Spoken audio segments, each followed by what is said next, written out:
بسم اللہ الرحمن الرحیم۔ السلام علیکم ورحمۃ اللہ وبرکاتہ۔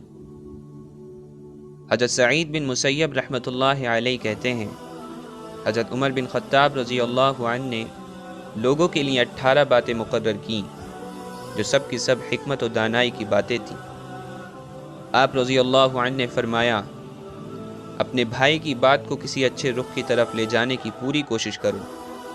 ہاں، اگر وہ بات ہی ایسی ہو کہ اسے اچھے رخ کی طرف لے جانے کی تم کوئی صورت نہ بنا سکو تو اور بات ہے۔ جو تمہارے بارے میں اللہ کی نافرمانی کرے، تم اسے اس جیسی اور کوئی سزا نہیں دے سکتے کہ تم اللہ کی اطاعت کرو۔ مسلمان کی زبان سے جو بول بھی نکلا ہے اور تم اس کا کوئی بھی خیر کا مطلب نکال سکتے ہو تو اس سے برے مطلب کا گمان نہ کرو۔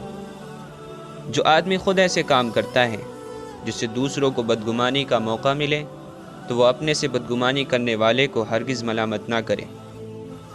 جو اپنے راز کو چھپائے گا، اختیار اس کے ہاتھ میں رہے گا۔ سچے بھائیوں کے ساتھ رہنے کو لازم پکڑو، ان کے سائے خیر میں زندگی گزارو، کیونکہ وسعت اور اچھے حالات میں وہ لوگ تمہارے لیے زینت کا ذریعہ اور مصیبت میں حفاظت کا سامان ہوں گے۔ ہمیشہ سچ بولو، چاہے سچ بولنے سے جان ہی چلی جائے۔ بے فائدہ اور بیکار کاموں میں نہ لگو۔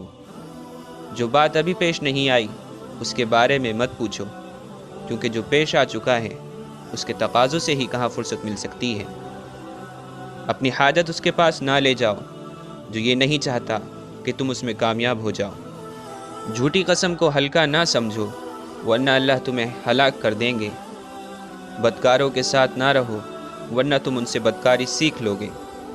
اپنے دشمن سے الگ رہو، اپنے دوست سے بھی چوکنے رہو، لیکن اگر وہ امانت دار ہیں تو پھر اس کی کوئی ضرورت نہیں۔ اور امانت دار صرف وہی ہو سکتا ہے جو اللہ سے ڈرنے والا ہو۔ قبرستان میں جا کر خشوع اختیار کرو۔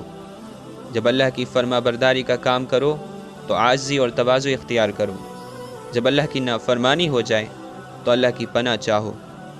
اپنے تمام امور میں ان لوگوں سے مشورہ کیا کرو جو اللہ سے ڈرتے ہیں، کیونکہ اللہ تعالیٰ فرماتے ہیں، انما یخشی اللہ من عبادہ العلماء۔